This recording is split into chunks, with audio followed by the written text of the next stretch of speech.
Do you remember when Prince Harry said this last week? Beginning of 2020, I was scored the highest as far as risk was concerned, and then overnight I was reduced to the lowest. Oh, boo-hoo. Yeah, that's when he was complaining after losing a court appeal demanding British taxpayers fund his security on visits to the UK. He lost the case, of course, because he and Meghan chose to step away from the royal family and embark on a life of celebrity in America. But as a reminder, he went whinging to the BBC about how he can only come to the UK if he's officially invited, which would give him a security team. Where does this leave things moving forward? The ability of your children to see their grandfather? You know, life is a precious thing, and I'm acutely aware of the fragility of that.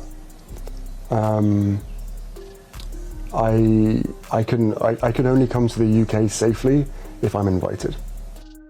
Well, surprise, surprise. It turns out Prince Harry is a massive raging hypocrite. Take a look at this picture obtained by the Sun newspaper today.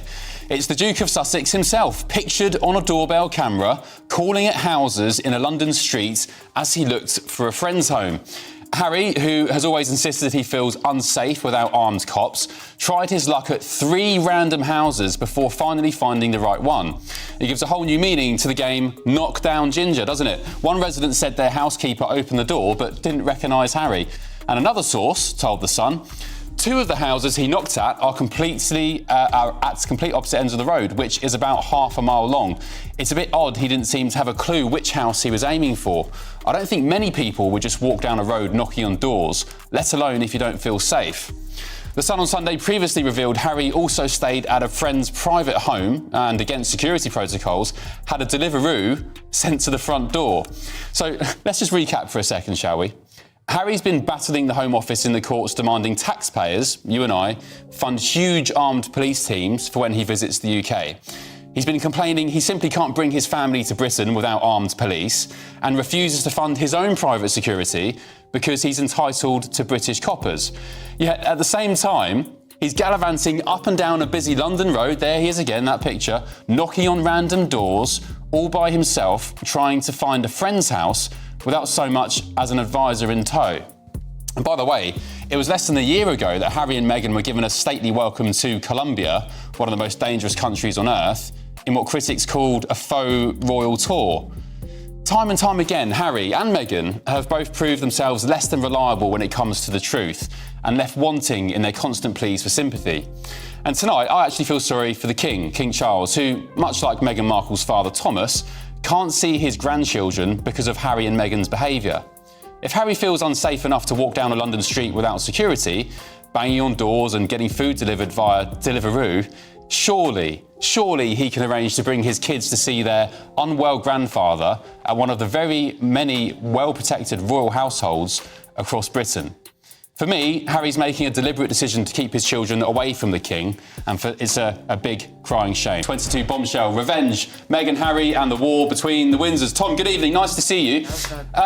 What do you make of this picture? I mean, I opened the Sun newspaper this morning, I just couldn't believe my eyes. Prince Harry once demanded royal security like it was his birthright. Now he's caught on doorbell footage, roaming London like a lost hiker begging for directions, knocking on strangers' homes, no guards, no dignity, just Prince Harry. Looking like a deadbeat hobo with a royal resume and Tom Bower, he didn't hold back. He said it's not just embarrassing, it's strategic. But the worst part, that video isn't the downfall, it's the reveal. Because what Harry's really been doing might just be the final blow to everything he was pretending to protect. I think it just shows what a desperately sad man Harry is. But on the other hand, it does show that the litigation he brought against the Home Office was not really only about protection. He knew very well that he wasn't going to get it. I think it was all about trying to embarrass the King. It was about destroying the monarchy. It was about all the time me, and Meghan. And very much it was Harry wanting to say that he is somebody who can make huge problems for his family. And I'm not totally surprised by this. I'd heard he's pretty desperate. He was looking for company. I think that really is the issue. Harry feels completely isolated from Britain. And what's remarkable about that particular Sun exclusive is that he didn't have one of his bodyguards, who he pays a lot of money to go and find his friend. It just shows, really, that Harry's pretty incompetent above everything else. Yeah, I mean, it's just insane. As I said in the introduction, it just lays bare the rank hypocrisy. What do you make, Tom, of these accusations that Harry is using his children as a weapon, I guess, against his family? He's basically been accused of saying, look, give me this protection, or Father, King Charles, you're not going to see the kids because I just simply can't bring them to the UK. Of course, it's blackmail, emotional blackmail, and that's what he's been doing for some time. And unfortunately, it's something as well his mother did against Charles. The one point about all this is that Charles is not well, obviously. He's got cancer and being treated. And Harry is using that as a lever too. I think he did that interview because he was incandescent that in the end, his litigation failed. It cost him allegedly £1.5 million and got him nowhere. And he shouldn't have started in the first place. The point about Harry is he doesn't know what to do anymore. He's losing all sorts of relations in Britain. He hasn't got a purpose. He's embarrassed with his charities in Africa because not only the Centre charity, but also Africa Parks is now causing him great problems. Invictus is really only once every 2 years. He's losing any reason for being the prince. And I think he's now realizing, slowly but surely, he made a terrible mistake by leaving. And this is what it's all about now. Make me an offer so I don't cause you too much embarrassment in the future.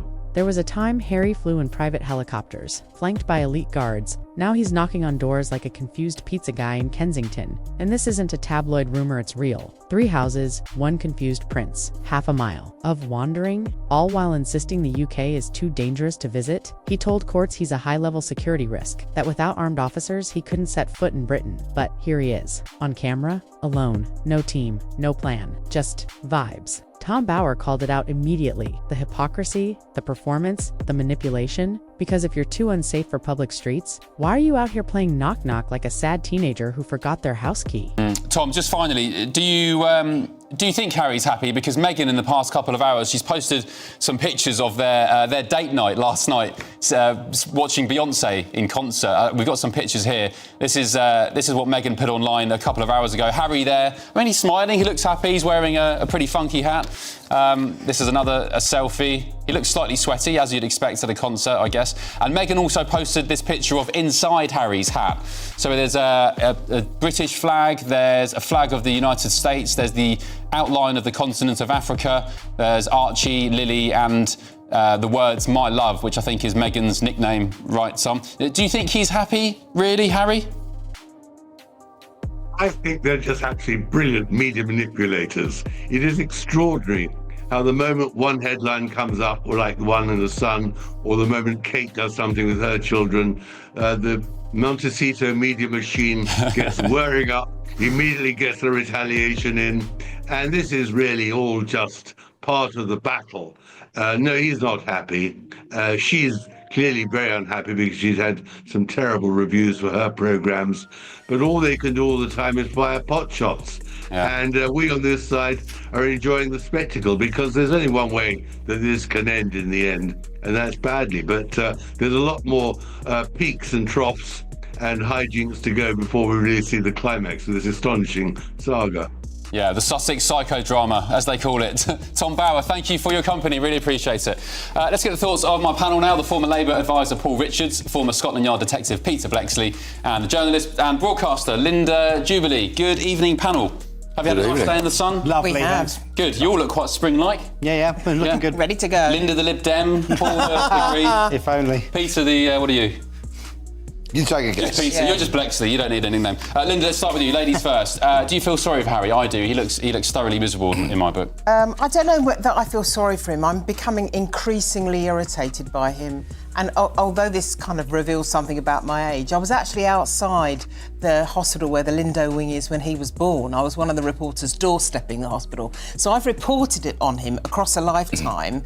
And I'd be the first to say that when his mother died, it was his treatment, really, by the royal family was completely appalling. But he has to be able to put the past behind him, and he has never succeeded in being able to do that. While the internet roasted Harry's hobo act, Meghan pulled a familiar move: distraction by glam. Photos from a Beyoncé concert, selfies, Harry's goofy hat, inside it, kid names and a British flag. So subtle, it screamed, "Please notice us." But people did notice, just not the way they hoped. Critics said it looked like a PR smokescreen. One said if a person's not useful to her anymore, she ghosts them. Even fans are getting tired. Spotify dropped them. Netflix cooled off. The so-called Sussex brand is fading faster than Meghan's jam jars and Hollywood. Quiet. Meghan went from Duchess to discount lifestyle blogger. What empire? One commenter nailed it. Meghan has no empire, just a spotlight and no stage. Right now, the whole idea of making taxpayers or asking taxpayers to fork out for his security when he knows perfectly well that everyone is having a really, really hard time with the economy at the moment is unrealistic. I'd say more than unrealistic, it's almost narcissistic the way he behaves. But Paul, his argument is that he, by law, should be entitled to this. That other people who aren't members of the royal family, who are private citizens, get this level of security through the Home Office. So he has accused the establishment of stitching him up because he chose to leave the royal family. I mean, it reminds me a little bit of that scene in Love Actually where the Prime Minister is knocking on doors to try and find the girl of his dreams. But Hugh Grant in the movie had a copper with him, and this guy now is just wandering about London without any protection. I mean, that's insane, at isn't all. it? What's going through his head doing that? Very, very dangerous thing. And, you know, not taking on the arguments about whether he should have security or not, that's been settled by the courts. But, you know, he did serve in Afghanistan, and there are people that would quite like to assassinate the son of a king, you know, who hate Britain. And to put himself in harm's way like that just seems daft. Where were the security detail? Did he dismiss them? What's going on? What do you make of this picture on the screen? Peter Blexley, former Met Police detective. I mean, what would you say to Harry if you were his security advisor? Well, I've supplied security to higher net worth individuals in the private sector. So I've protected people similar to him. And for him to be able to go walkabout down a London street without a security detail will have been his decision and his alone. And only he can make that decision if he is paying the security company. So I should strongly suspect that's what he's done. Now, when I read his book, Spare, I was absolutely astonished at the amount of drug taking he admitted to.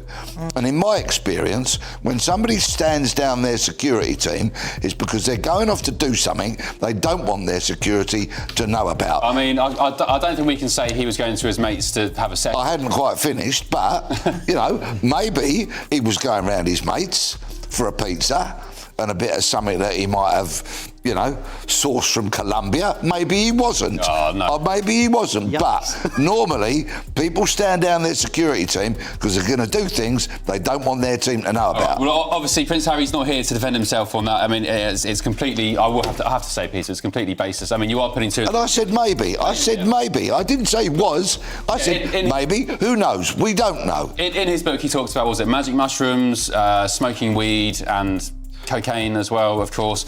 What do you make, though, Linda, of these pictures that Meghan's put up tonight? Tom Bauer just said there's a PR exercise if we can get them back up. Oh, they went to a completely. Beyonce concert, they're happy. They're in love with Linda, completely. look at them, they're having a great time on a date night. It's all a charade. Total. It's a total grandstanding charade. What do you think of his hat?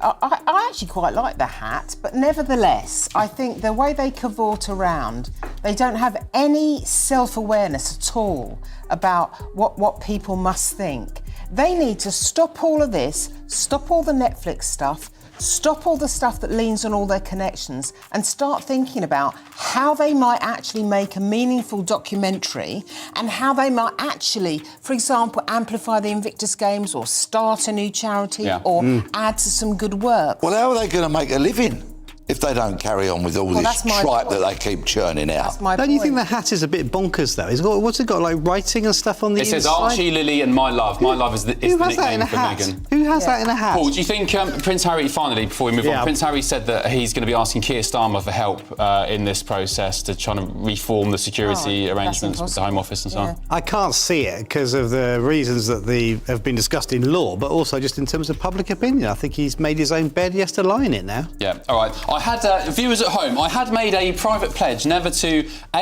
do trans topics again, which I've stuck to, and B, not talk about Meghan or Harry. But this picture this morning, I woke up and I was astounded. The incompetence, the hypocrisy. I just had to do it. I had to cover it off. So there we go. Let us know what you think.